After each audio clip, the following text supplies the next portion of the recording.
Hello friends, स्वागत है आप सबका स्टडी विद शालू पर। आज हम पढ़ेंगे मनोविज्ञान के कुछ महत्वपूर्ण प्रश्न उत्तर। पिछले 2 दिन से हम मॉडल पेपर फर्स्ट को पढ़ रहे थे, जिसके हमने 20 क्वेश्चन कवर कर लिए थे। आज 10 क्वेश्चन और हम पढ़ेंगे, फिर यह मॉडल पेपर समाप्त। उसके बाद फिर कल से हम मॉडल पेपर सेकंड शुरू करेंगे। तो चलिए शुरू करते हैं आज के इस सेशन को मनोविज्ञान के महत्वपूर्ण क्वेश्चन के साथ।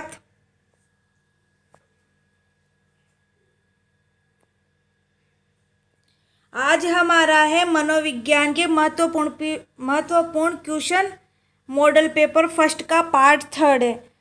20 क्वेश्चन हमने 2 पार्ट में पिछले 2 दिनों में पढ़ लिए थे। आज हमारा पार्ट 3 है। तो चलिए शुरू करते हैं हमारे आज के पहले क्वेश्चन को। हमारा पहला क्वेश्चन है 21वें नंबर का। सृजनात्मकता के संबंध में गलत है।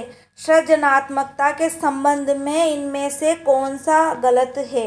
ऑप्शन ए जन्मजात व अर्जित दोनों, ऑप्शन 2 अपसारी चिंतन की प्रक्रिया, ऑप्शन 3 प्रक्रिया व परिणाम दोनों, या ऑप्शन 4 अभिसारी चिंतन की प्रक्रिया। इसमें हमारा राइट आंसर क्या होगा? सृजनात्मकता के संबंध में गलत है।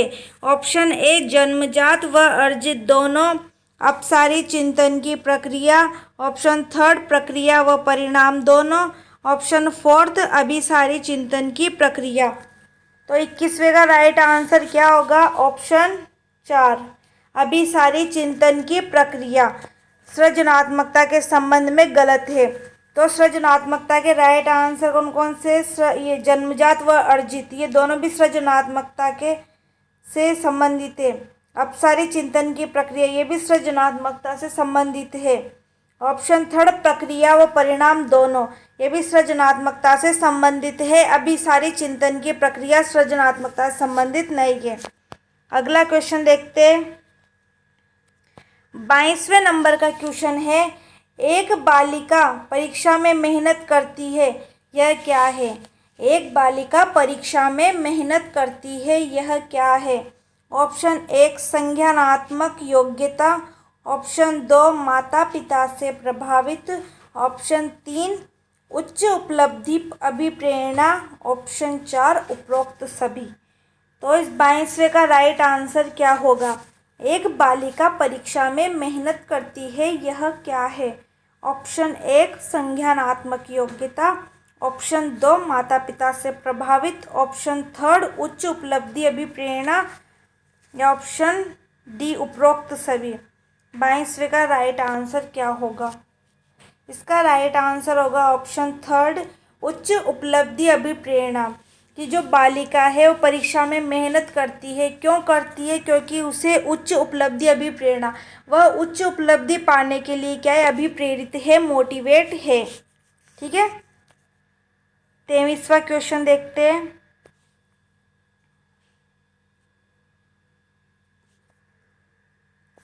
23वां क्वेश्चन है, शिक्षा बिना बोझ के रिपोर्ट का संबंध है।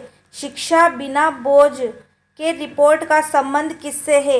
Option 1 RTE 2009, option 2 NCF 2005, option 3 कोठरी आयोग, ऑप्शन 4 मुदालियर आयोग। इसमें राइट आंसर क्या होगा?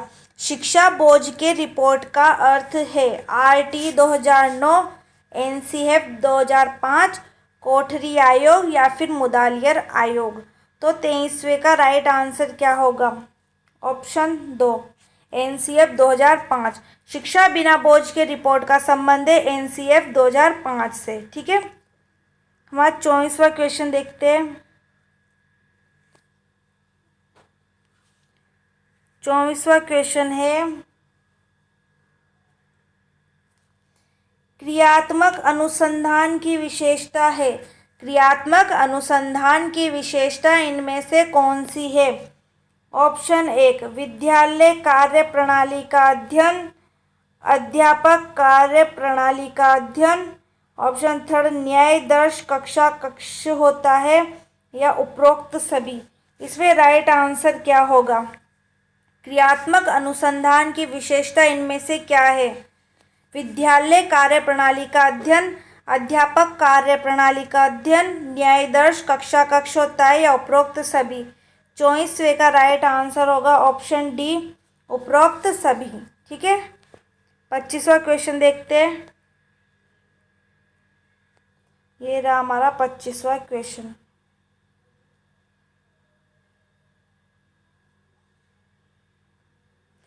ठीक है, पहले हम इन सभी 10 मॉडल पेपर है, हम पहले इन 10 मॉडल पेपर को कवर कर लेते हैं, इसके बाद फिर हम थ्योरी को पढ़ेंगे, साइकोलॉजी थ्योरी को। शुरुआत करेंगे फर्स्ट चैप्टर से। पहले हमारे मॉडल पेपर देख लेते हैं। 25वां क्वेश्चन है, परीक्षण का जब भी प्रयोग किया जावे तब उसके परिणामों में किसी प्रकार का अंतर न होना, समानता हो, वह है। परीक्षण का जब भी प्रयोग किया जावे तब उसके परिणामों में किसी प्रकार का अंतर न होना, समानता हो, वह क्या है। ऑप्शन 1 व्यापकता, ऑप्शन 2 वैधता, ऑप्शन 3 विभेदीकरण, ऑप्शन 4 विश्वसनीयता। तो 25वें का राइट आंसर क्या होगा, ऑप्शन 4 विश्वसनीयता। परीक्षण का जब भी प्रयोग किया जावे तब उसके परिणामों में किसी प्रकार का अंतर ना होना, समानता हो, विश्वसनीयता। ठीक है, अगला क्वेश्चन देखते हैं 26वें नंबर का। 26वां क्वेश्चन है, RTE 2009 में शिक्षक का दायित्व नहीं है। जो RTE की फुल फॉर्म क्या है, right to education.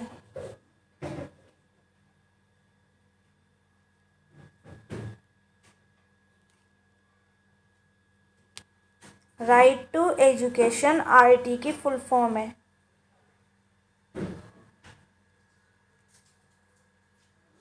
Right to education RTE की फुल फॉर्म है। तो जो ये इसका अर्थ होता है शिक्षा का अधिकार।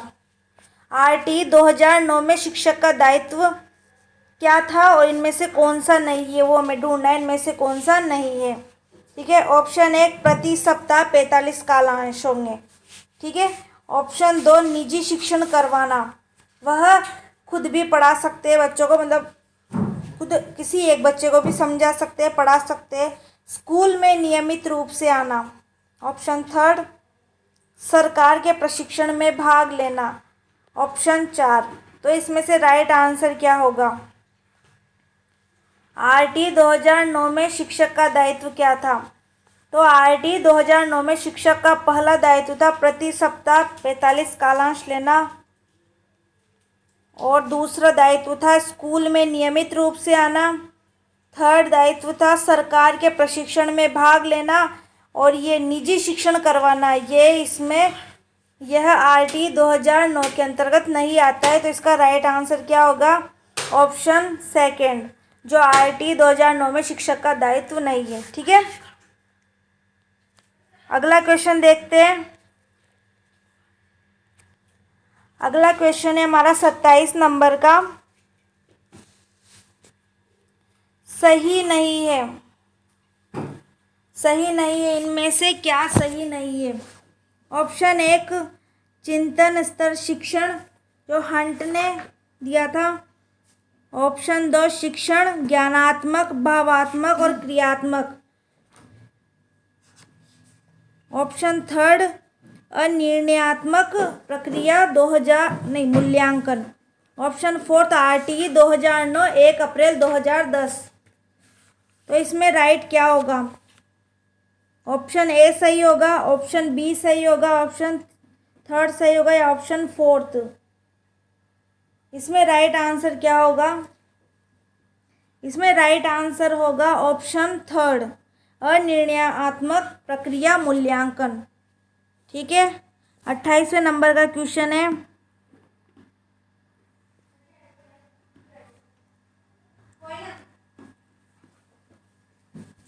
CCF की विशेषता नहीं है, इनमें से कौन सी विशेषता है जो CCF की विशेषता नहीं है।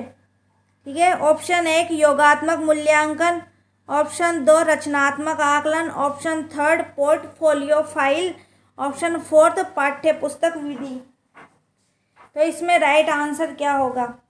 28वें का राइट आंसर क्या होगा? CCF की विशेषता नहीं है।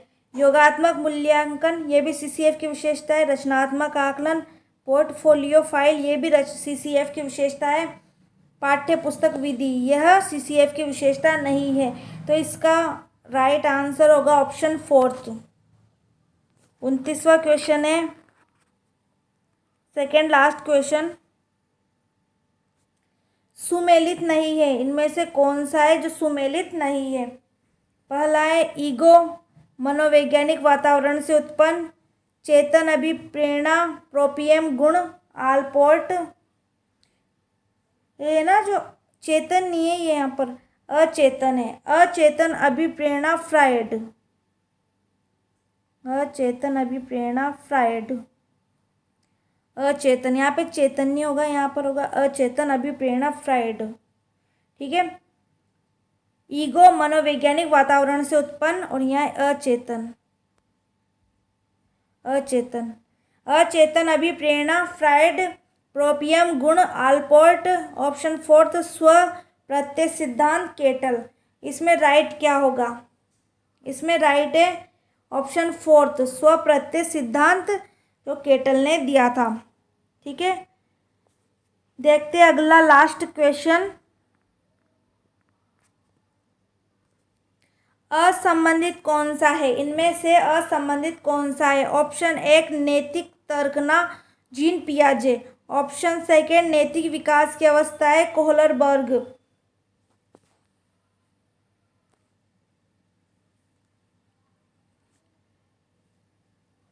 असंबंधित कौन सा है? नैतिक तर्कना, जीन पियाजे। ऑप्शन 2 नैतिक विकास की अवस्था है, कोहलरबर्ग। ऑप्शन 3 राष्ट्रीय पाठ्यक्रम 2005, प्रोफेसर यशपाल। ऑप्शन 4 तल रूप का सिद्धांत, कर्ट लेविन। इसमें राइट आंसर क्या होगा? नैतिक तर्कना, जीन पियाजे। नैतिक विकास की अवस्था है, कोहलरबर्ग। राष्ट्रीय पाठ्य चर्चा 2005, प्रोफेसर यशपाल। तल रूप का सिद्धांत, कर्ट लेविन। इसमें राइट आंसर होगा